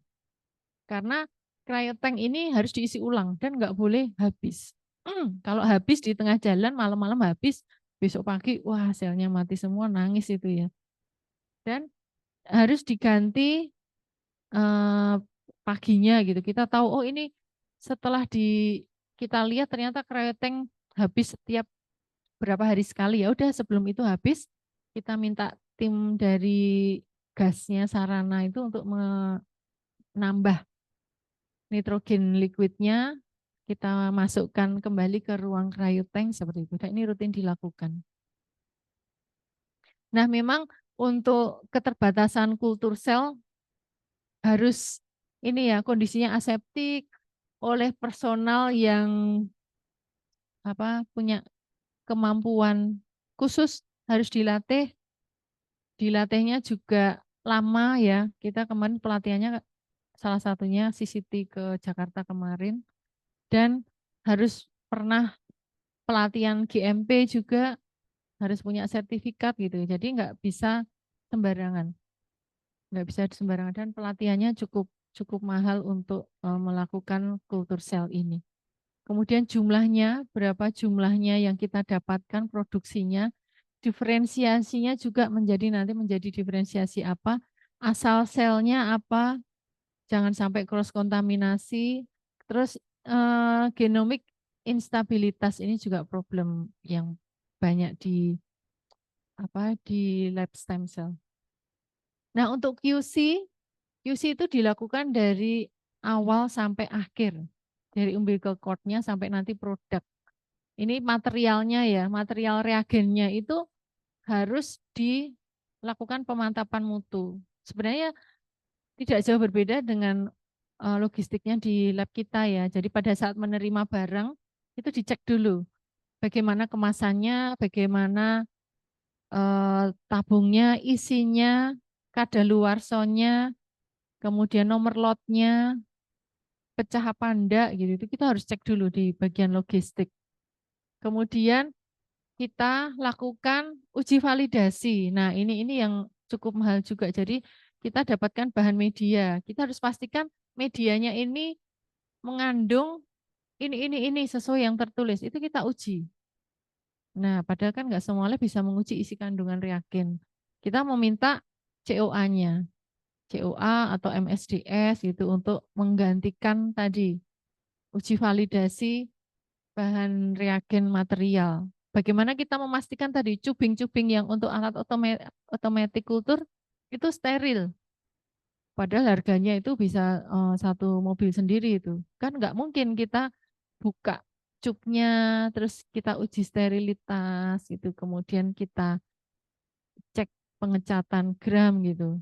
Nah, itu bisa dilakukan dengan tadi mendapatkan COA-nya, mendapatkan MSDS-nya, mendapatkan surat statement dari pembuat pabrik bahwa ini tuh sudah steril, bahwa bahan reagen ini sudah mengandung ini, itu kita tidak perlu uji. Bahkan baju yang kita gunakan pun di kelas D, C, B, A itu harus diuji. Yang masuk di kelas C itu nggak boleh yang mengeluarkan serat misalnya. itu harus diuji dengan uji khusus baju. Jadi orang pakai baju masuk ke dalam ruangan kotak gitu terus dibuat shocking gitu ya. Kayak mungkin kayak pernah itu masuk tempat bermain yang gempa-gempaan itu loh. Ya pernah ya goyang-goyang-goyang. Nah itu dilihat kira-kira dari baju yang digoyang-goyang itu ada alat uji partikel di dalamnya. Nah partikelnya itu berterbangan atau tidak. Kalau berterbangan itu berarti tidak memenuhi syarat baju. Itu nggak boleh dipakai. Jadi sebegitunya ya sampai glove-nya juga nggak boleh glove yang mengeluarkan bedak misalnya. Glove-nya itu harus steril. Kelas B itu glove harus steril. Apalagi kelas A gitu.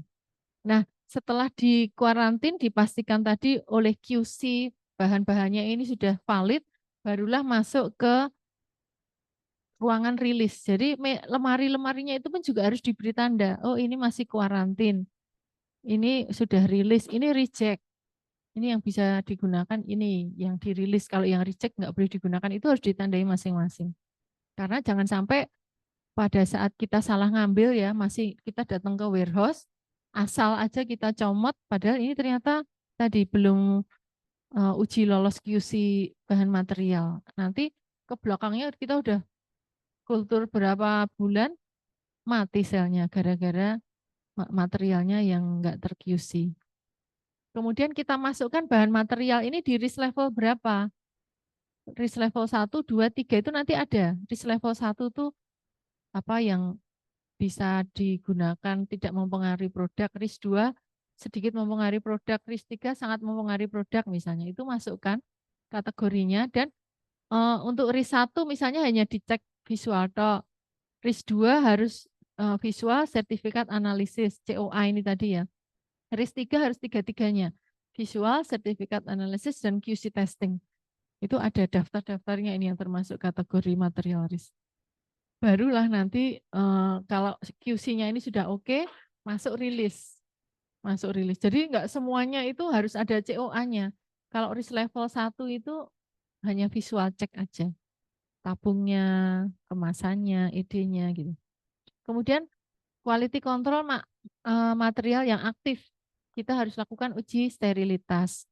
Ya, bone marrow-nya, adiposenya, kemudian dari peripheral blood-nya, dari umbilical cord-nya itu juga kita uji sterilitas. Jangan sampai bahannya awalnya tadi ternyata kontaminan. Ya udah kalau dari awal kontaminan, belakangnya kontaminan semuanya. Kemudian untuk umbilical cord mesenchymal stem cell QC ini ada 1, 2, 3, 4, 5, 6. Ada 6 ya. Safety-nya dulu. Jadi dicek sterilitasnya. Produk selnya yang sudah jadi, kita cek gram. Apakah ini ada gramnya atau tidak. Jadi bahannya kita ambil sedikit. Kita uji untuk semuanya ini. Kita uji mikoplasma dari sel dan supernatannya. Dua-duanya diuji. Uji hepatitis B, C, HIV, CMV ini termasuk ibunya. Jadi ini ibunya yang diuji dari awal. Kemudian identitas dari umbilical cord mesenchymal stem cell harus mengekspresikan marker CD105, CD73, CD90, tapi tidak untuk 45, 34, 14, 11B, 79A, 19 dan HLA, DR. Ya, ini sama seperti flow cytonya leukemia kita. Kemudian dilihat potensinya, apakah nanti berdiferensi. Cuma untuk memastikan ini nanti osteosit, adiposit, kondrosit atau apa itu perlu uji lagi, uji tambahan lagi.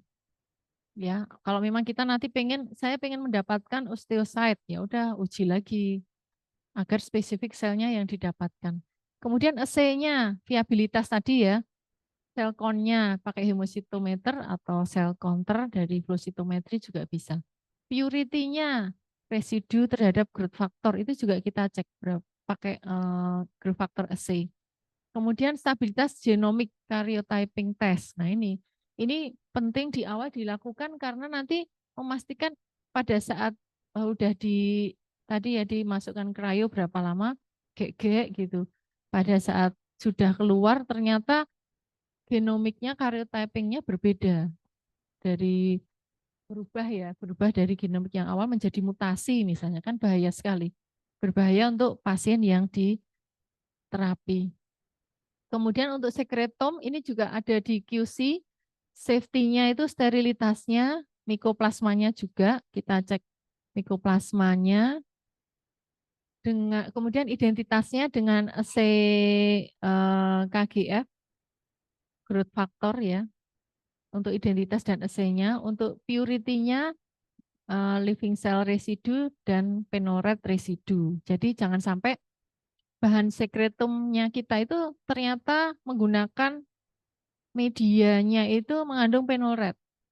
Nah, kalau pada saat nanti sekretumnya kita ambil, warnanya merah. Itu tidak boleh secara GMP, tidak boleh. Jadi harus dipastikan nggak ada residu penoret. Nah, ini yang susah. Susahnya karena bagaimana kita memastikan penoretnya itu masih ada. Mestinya kan eh, dari awal pemilihan medianya ya udah jangan yang ada penoretnya gitu aja kan. Lebih simpel ya daripada kita pakai penoret, setelah itu bahannya mengandung penoret dan harus kita uji residunya. Kalaupun residunya melebihi yang ditetapkan, kita harus membuang penoretnya itu nanti pakai cara lagi bagaimana cara membuang penoret. Nah itu sangat complicated, sangat membuang waktu dan sumber daya. Baik, jadi take home message kita bahwa stem cell ini unik, kemudian sel-selnya itu mempunyai kemampuan untuk memperbaiki diri, berdiferensiasi menjadi sel-sel yang berbeda-beda tergantung yang kita inginkan. Kemudian penelitiannya juga cukup banyak untuk memastikan bagaimana penggunaan stem cell ini untuk terapi terhadap pasien. Kemudian untuk kultur dan maintenance-nya sel stem cell di laboratorium itu perlu teknik khusus, quality control, dan validasi seluruh reagen, peralatan, proses, protokol itu semua harus divalidasi. Dan perlu juga dari pemerintah itu ada etiknya, ada penelitian, ada regulasinya agar bisa bermanfaat untuk pasien ya. Pasiennya aman, patient safety tercapai. Begitu yang bisa kami sampaikan. Terima kasih. Waktu kami kembalikan Mbak Nita. Terima kasih kepada Dr. Maria atas pemaparan materinya. Selanjutnya kita beranjak ke diskusi dan tanya jawab kepada para hadirin. Bisa langsung ditanyakan baik di sini maupun melalui Zoom.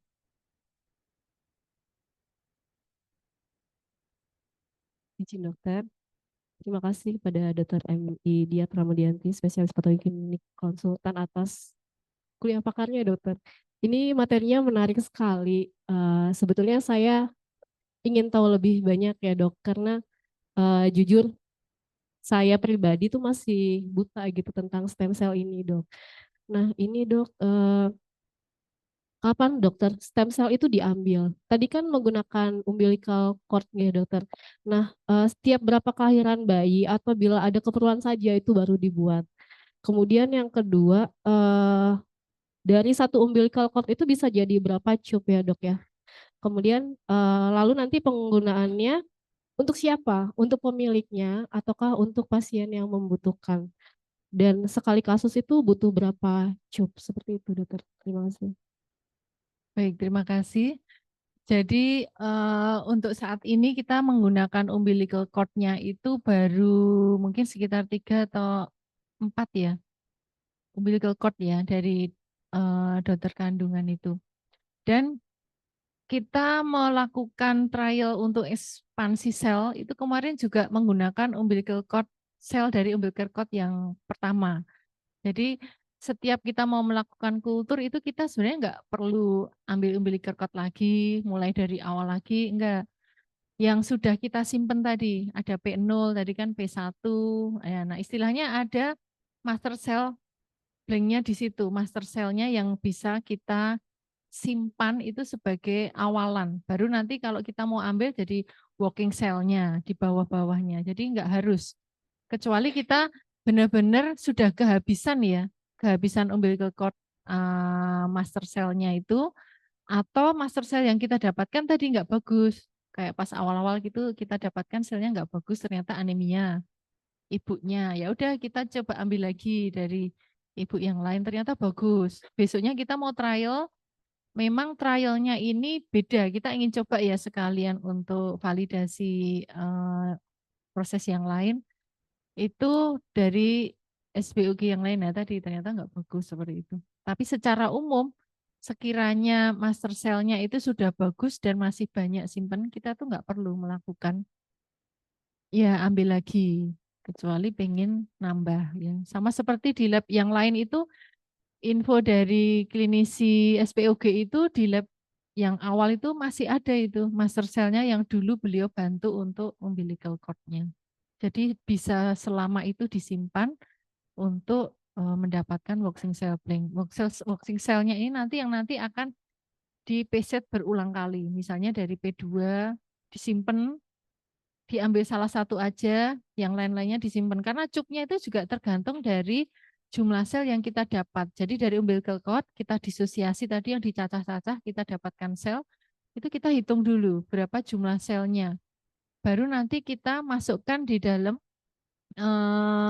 cup-cup atau di dalam sel stack yang kita inginkan. Jadi sudah ada aturannya. Untuk T25 itu minimal berapa sel. Untuk di dalam satu tabung itu minimal berapa sel itu udah ada. Kita tinggal tetapkan aja kita mau berapa. Termasuk sekretum. Sekretum kalau di lab luar itu kemarin 1,5 mili. Kemarin kita dapatkan hampir 700 mili yang untuk sekretum ya. Itu ya kita punya tabung 50 mili ya, kita taruh di 50 mili.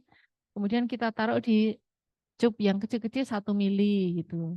Jadi tergantung dari lab masing-masing sih. Tapi secara umum ya paling tidak untuk sekretum itu 1,5 mili. Nah untuk terapi untuk saat ini yang di Muadi kan masih sekretum ya. Untuk terapinya yang MSC-nya belum ya. Itu tergantung dari penyakitnya. Jadi kalau dari klinisi melihat dari komplikasi sakitnya, oh ini butuh 2 kali injeksi saja ya sudah, dia hanya membeli 2 paket. Tapi kalau ternyata penyakitnya agak berat, bisa sampai 8 kali injeksi. Itu klinisi yang menetapkan berdasarkan pasien. Jadi memang tidak ada ini ya, maksudnya harus berapa, iya dilihat dari kondisinya pasien. Gitu, Seperti terima kasih itu. dok. Karena kemarin kan untuk dokter Arif itu kan saya mendampingi juga untuk yang Iya. pengambilan di sini dok. Itu kan masing-masing pasiennya 3 kali penyuntikan ya Mm-mm. dokter. Setelah itu baru ada pos pemeriksaan lagi. Iya. Eh, mungkin dok ya, kalau seandainya mungkin ada video pembuatan atau kapan-kapan kami ini diajak tur lab.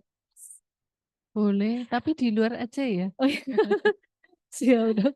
Jadi di lab stem cell itu ada kaca yang kita itu bisa tur di luarnya.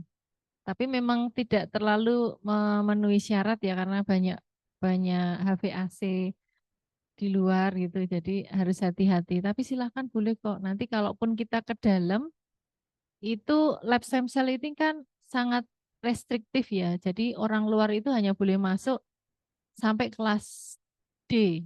Kelas C aja kemarin waktu Balai POM datang itu ternyata nggak boleh juga masuk. Jadi hanya orang-orang tertentu yang boleh masuk di kelas D, yang kelas C juga lebih strict lagi, kelas B dan kelas, kalau A, B, S, C ya, itu nggak bisa sembarangan. Jadi kalau dari tamu-tamu luar, itu boleh roadshow-nya nanti lewat luar lab. Cuma ya ada banyak HVAC gitu. Tapi ada kaca besar, kita bisa lihat di situ. Nanti kapan-kapan kita tur ya, rombongan. Terima kasih dokter. Ya. Baik, terima kasih Dokter Maria dan Dokter Eristia. Untuk pertanyaan selanjutnya dipersilahkan. Di dalam lab juga ada CCTV, tapi itu di dalam selasar mau masuk ke kelas D ya, dan mau masuk kelas D itu kan harus ganti baju. Itu ada CCTV-nya. Jadi di masing-masing ruang gitu. Cuma ya itu harus ganti baju. Lebih nggak visible sih. Tapi kalau dari luar lewat yang kaca-kaca itu bisa. Gimana? Terima kasih dokter Mutia untuk presentasinya. Izin bertanya dokter. Untuk stem cell ini kan setahu saya ada 2 dok ya. Dia tuh sumbernya auto dari pasien sendiri atau allo dari donor seperti yang tadi. Nah, kalau kita berarti hanya pakai yang allo saja ya dok ya, yang dari donor saja ya dok. Kalau itu yang pertama dok. Yang kedua, kalau misalnya untuk donor yang allo ini, apakah ada kriteria yang bisa kita pakai untuk misalnya harus apa? Harus memenuhi syarat ini, baru dia bisa menjadi donor. Apakah ada kriterianya dokter? Ya. Kemudian yang terakhir, yang tadi dokter kan selama pertumbuhan sel itu kan dia ada kebutuhan seperti oksigen ataupun nutrisi. Nah, kalau misalnya di makhluk hidup itu kan ada umpan balik dok ya, ada umpan balik yang kalau misalnya kurang nutrisi maka umpan baliknya ini, kurang oksigen umpan baliknya ini. Nah, tapi kan kalau di laboratorium kan itu nggak ada umpan balik tersebut. Nah, apakah itu semuanya otomatisasi oleh alat ataukah ada diawasin secara khusus oleh manusia atau bagaimana ya dok untuk memastikan keterbutuhan sel tersebut. Terima kasih dokter. Ya. Untuk saat ini kita kan menggunakan umbilical cord-nya dari bayi ya, bayi yang baru lahir, dan itu digunakan untuk pasien. Jadi memang allo ya untuk pasien lain. Kita belum yang autolog. Mungkin kalau yang autolog lebih kayak aferesis itu ya, yang dari pasien balik lagi ke pasien itu. Kalau kita masih yang ya allo untuk pasien lain. Yang untuk diri sendiri belum. Nah, yang kartisel pengembangan dari alat otomatiknya kita itu bisa. Jadi kemarin sebenarnya waktu rumah sakit Darmais itu belum mendapatkan alat ini, kan kemarin baru dapat bantuan ya dari Viva Foundation itu sudah menanyakan kalau memang di Muadi ini bisa melakukan kartisel dari pasien itu sendiri, kemudian didapatkan kartisel, itu akan dibeli gitu oleh Darmais. Tapi memang kita belum, karena untuk pengembangan kartisel ini kan hematologi ya, itu dari teman-teman di sini udah kita soundingkan, tapi belum ada penelitiannya. Jadi mungkin next ya, atau mungkin nanti dari teman-teman silahkan. Cuma biayanya memang mahal sekali ya, satu kali produksi itu ya hampir sama tadi, 2M untuk kartiselnya. Hampir sama sih. Makanya sebenarnya lebih lebih murah kalau yang pembuatan stem cell-nya itu manual sebenarnya loh ya. Dibandingkan tadi menggunakan alat-alat closed system. Tapi kalau dari sisi sterilitas memang terjamin sih. Kemudian yang satunya apa tadi? Yang kriteria kalau Oh misalnya ya, donor sama yang umpan balik tadi kriteria. dokter. Iya, kalau sel yang kita gunakan ini tadi ya, apakah masih apa istilah glukosanya cukup atau sudah memproduksi asam laktat yang banyak, itu kita menggunakan POCT glukosa dan POCT laktat. Jadi selnya kita MSC-nya itu yang dari kultur selnya itu kita ambil sedikit. Kita ambil sedikit gitu ya, pakai spet gitu ya. Kemudian kita teteskan di alat POCT glukometernya, berapa kadar glukosanya, berapa kadar laktatnya. Nah, kita harus tahu kadar basic glukosa dan laktatnya. Dari kadar basicnya ini, kita bisa melihat kadar glukosa makin turun, makin turun. Nanti kalau kadar laktatnya sudah mulai naik, nah itu hati-hati. Kalau sampai benar-benar naiknya tinggi, ya udah ini harus dihentikan. Kita kemarin juga ada alat sel untuk memperbanyak secara otomatis, itu benar-benar dicek terus setiap hari. Glukosanya berapa, laktatnya berapa, dan kita masih uji validasi ya, karena baru pertama kali itu kita dapatkan peningkatan laktat gitu langsung stop. Ini 3 hari saja kemarin kita memperbanyak sel secara otomatis dan mendapatkan 1 miliar sel. Waktu itu dari 400 juta sel awal.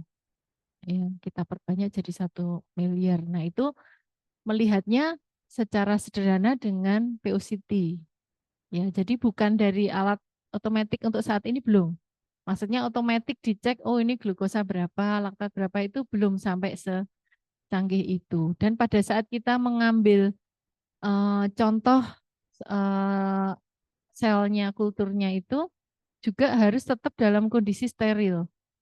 Jadi di alat otomatis tersebut dia ada kayak katup yang bisa nutup sehingga sterilitasnya masih terjaga walaupun kita ambil dari spetnya ya, karena dia bisa ngunci gitu. Nanti setelah itu besok kita buka lagi, kita ambil sedikit contohnya, kita tes gitu. Gitu. Nah, dokter, yang satu lagi tadi dokter, kriteria kalau mau jadi donor, apakah ada kriteria khusus atau enggak dokter? Kriteria pendonor. Ya, ada kriteria khusus untuk pendonor. Jadi nggak boleh anemia secara umum, nggak boleh anemia, leukositnya masih dalam batas normal, kita kan cek ya. Kemudian trombositnya juga dalam batas normal, nggak boleh trombositopeni, sesuai nilai rujukan kita ya.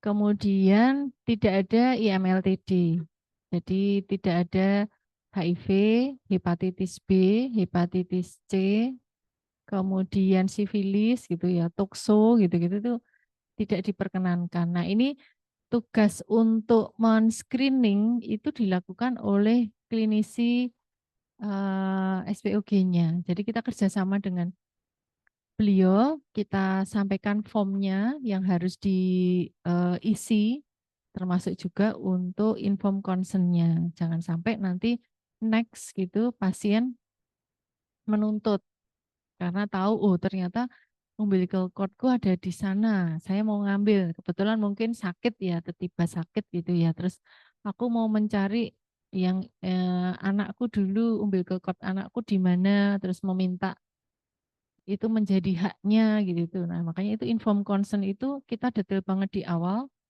untuk memastikan donornya ini aman untuk terapi dan juga aman secara etik ya.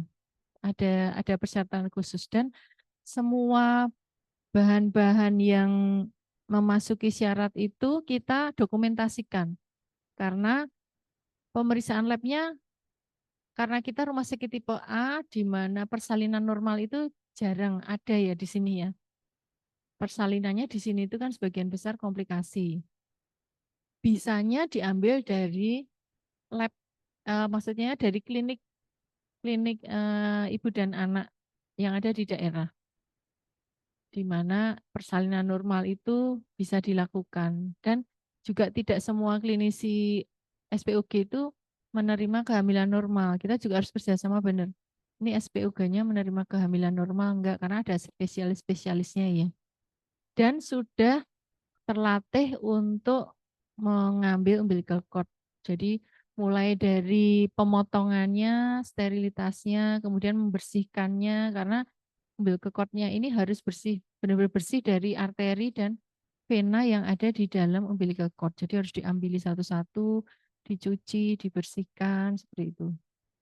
Nah, setelah itu oke, barulah dikirim ke lab stem cell kita dengan berkas-berkas yang dipersyaratkan dan semuanya formulir-formulir ini kita apa ya kita simpan semuanya ya, jangan sampai hilang. Ini simpannya nanti ya sampai seumur hidup, karena master cell-nya nanti kan tetap ada di bank jaringan kita ya. Jadi kita harus benar-benar memastikan jangan sampai next misalnya ini 20 tahun yang lalu kemudian kita masih ngambil dari master cell yang ibu ini, ternyata ada sesuatu gitu kan, menjadi bukti bahwa dulu itu semua syarat sudah terpenuhi, nggak ada IMLTD dan lain-lain gitu. Gitu. Ada lagi yang lain?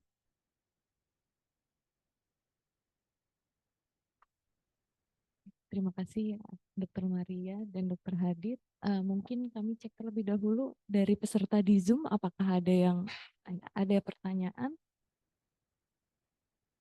Dari Dr. Beni Wijaya Tambunan, spesialis patologi klinik, izin bertanya, Ibu, masalah troubleshooting apa yang sering didapat di lab stem cell? bisa sharing kasus yang berhasil dengan klinisi, Ibu. Terima kasih, Ibu. Jadi untuk masalah ini sering ya, malah bermasalah terus. Ya, bermasalah terus. Mulai dari pemotongannya ini belum terbiasa dengan mesh, jarum meshnya yang untuk motong-motong atau guntingnya. Kan kita harus meminimalis bahan-bahan yang kita gunakan karena itu butuh sterilisasi. Jadi kalau memang bisa nggak pakai gunting ya jangan. Karena nanti guntingnya ini akan ditanyakan pada saat validasi sterilitas. Guntingnya udah steril belum? Udah diuji belum? Pada saat disteril diuji belum? Gitu-gitu. Rumit banget. Jadi usahakan hanya pakai mesh, jarum untuk motong-motong. Nah, kemarin kita agak kesulitan karena motongnya kan di dalam cup gitu. Lama motongnya. Jadi mungkin selnya udah istilahnya eh mati ya, karena kan itu harusnya cepat tuh, potong cepat, cepat masukkan disosiasi, segera jadi sel. Kemudian kendala yang lain bahan-bahan. Jadi di dalam lab stem cell itu kan kalau kita sudah produksi kita udah nggak bisa keluar lab ya ganti. Dan itu makainya itu kan kayak COVID itu ya, bener-bener pakai lengkap banget, double berarti DCBA, double 3 untuk bajunya. Sehingga butuh SDM yang ada di luar untuk mengambilkan. Namanya juga baru percobaan trial ya. Ternyata oh ini reagennya ketinggalan di sana. Oh ternyata kurang. Udah disediakan ternyata kurang. Jadi butuh tiktokan dengan teman-teman yang ada di kelas C atau kelas D untuk mengambilkan. Karena kita memasukkan bahan itu juga bertahap. Dari pintu masuk material di passbook nanti diambil oleh teman yang ada di kelas D. Dari kelas D masukkan ke kelas C, dari kelas C masukkan ke kelas B. Jadi nggak bisa bahan itu dari kelas D tiba-tiba ada di kelas B gitu, nggak bisa. Jadi sebelum memulai pastikan checklistnya BHP consumable itu sudah benar, jangan sampai kelewat. Kemudian setelah itu setelah produksi ya protokol. Protokol itu harus dipersiapkan sebelum memulai, sebelum kita membuat sel, ya. Pastikan protokolnya nanti pakai apa, berapa mili, seperti tadi biolaminin. Milinya salah, besoknya ditambahi, ternyata mati. Nah itu benar-benar harus dipastikan dulu di awal, ribut di awal, karena kalau sudah masuk ke dalam, udah kayak nggak bisa mundur gitu loh. Di dalam tiba-tiba masih udur-uduran, ini medianya apa gitu. Nggak boleh, dari awal sudah harus dipastikan. Kemudian yang berikutnya ya QC. QC itu juga bisa jadi masalah setelah jadi produk ya. Karena untuk meng-QC semuanya itu butuh biaya. Untuk mikoplasma, endotoksin itu kita kan belum bisa melakukan. Kemudian growth factor tadi assay kita juga belum bisa. Jadi semuanya masih dikirim. Yang bisa kita lakukan tuh hanya kultur ya untuk sterilitas gram itu saja steril apa enggak. Tapi tetap kemarin satu produk itu paketnya kita kirim semua, baik itu sterilitas, endotoksin maupun mikoplasma. Satu paket aja karena sama-sama ngirim kan. Dan hasilnya kemarin bagus ya, sudah kita lakukan QC untuk MSC-nya. Tapi untuk yang alat terakhir, untuk perbanyakan alat yang terakhir, untuk uji growth faktornya kita belum. Kemudian troubleshooting yang lain yang paling sering juga jadi masalah itu ruangan. Ya, jadi ruangan itu tiba-tiba panas. Kan kita menggunakan HVAC, terus ada central lock, kita mau masuk ke dalam satu kelas dari kelas C ke kelas D misalnya, itu harus ada central lock. Jadi pintunya itu harus bisa nutup klek, baru kita bisa keluar. Jadi pernah ada central lock-nya tuh rusak, atau yang tadi masuk lupa jeglek gitu. Jadi yang di dalam itu nggak bisa keluar. Itu pernah kejadian. Nah, kemudian harus ada alat komunikasi yang bisa ditaruh di dalam. Misalnya pakai HT apa-apa, jangan sampai di dalam nggak ada alat komunikasi. Nanti kita benar-benar nggak bisa keluar itu. Jadi orang hilang itu. Atau menggunakan alat komunikasi kemarin karena nggak bagus ya pakai HT, kita menggunakan handphone. Cuma handphonenya juga harus disteril dulu. Disteril masukkan plastik, baru kemudian kita bawa masuk. Kemudian masalah-masalah yang lain untuk magnohelik. Ya, magnohelik itu alat untuk menguji perbedaan tekanan antar ruang. Jadi pernah ini ruangan mau masuk ke kelas D aja, magnoheliknya itu 0. Kita sampai bingung itu, kenapa kok 0 gitu. Setelah ditelusur dari sarana ternyata masang masang kabelnya untuk penerimanya itu tuh terbalik.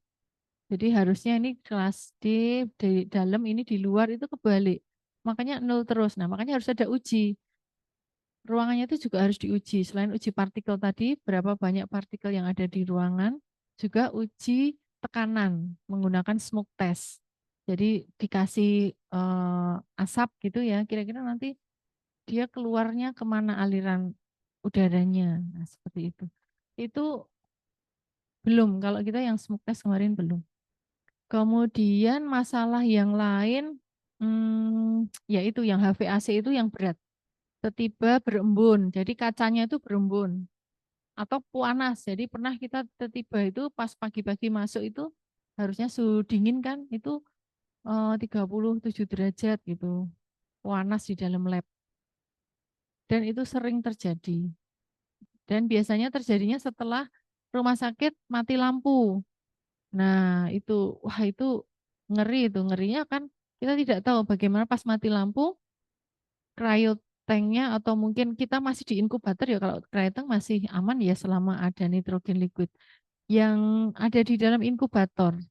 Inkubator kan itu nanti kalau listrik mati gimana, atau bahaya lagi kalau masih di dalam sel otomatik di alat otomatiknya yang untuk kultur. Nah, kalau mati, tiba-tiba mati, terus alatnya mati gitu. Padahal itu programnya ada di situ, terus gimana gitu. Jadi tricky banget, tricky banget. Makanya perlu pemantapan mutu QC dan QA yang berkesinambungan. Jadi nggak bisa.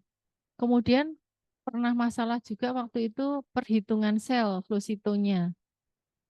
Di flow cyto programnya itu karena pelatihannya berbeda-beda ya. Analisnya itu ATLM-nya yang datang gantian karena memang belum ada ATLM yang full full di dalam lab stem cell, sehingga pada saat satu analis yang full ini cuti digantikan oleh analis satunya yang kebetulan belum pelatihan, nggak ikut pelatihan secara full. Itu salah masukin, entah nggak tahu gimana, saat dicek itu 0 semua selnya, padahal udah membuat berapa cup ya, 8 cup mengeluarkan sel untuk diuji itu 8 cup. Udah berapa juta itu yang hilang ya. Terus kemudian dikalibrasi nggak bisa. Ternyata apa namanya, ada sumbatan di jarumnya, di tubing-tubingnya. Sebentar ya.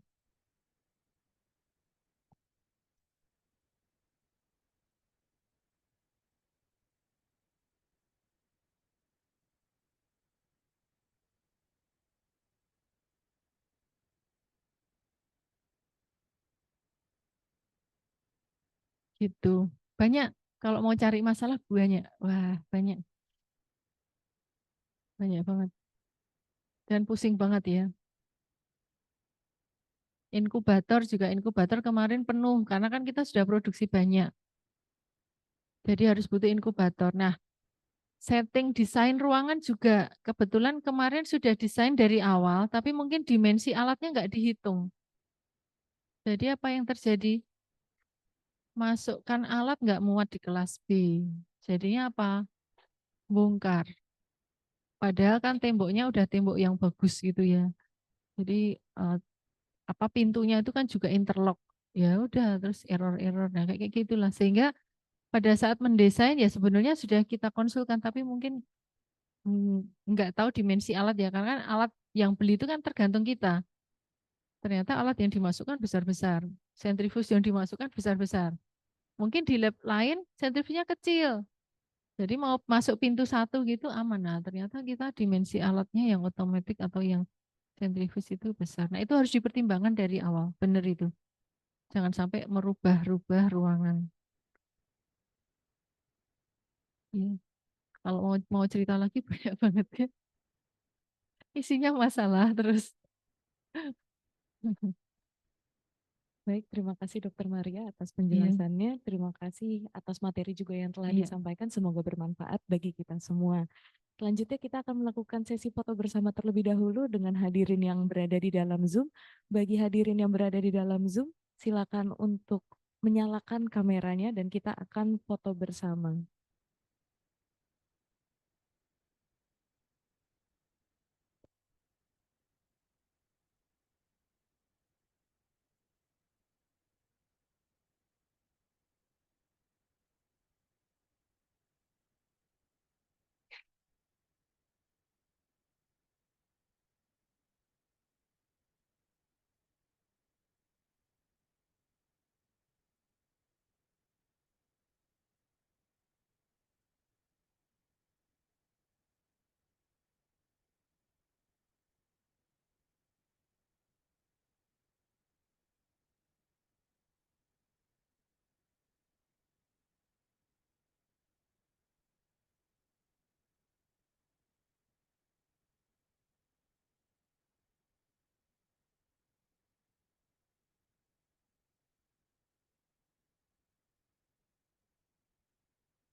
Kita mulai foto bersama.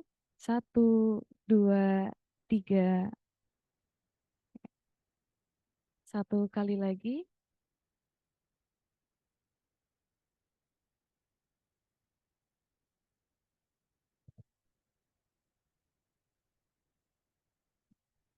Satu.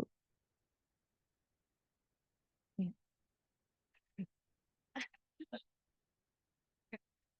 Satu kali lagi.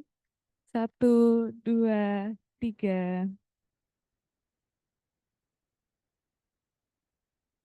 Baik, terima kasih. Menginjak ke sesi berikutnya yaitu foto bersama dengan seluruh hadirin yang ada di sini. Silakan untuk maju ke depan. Pada para staf kami persilakan.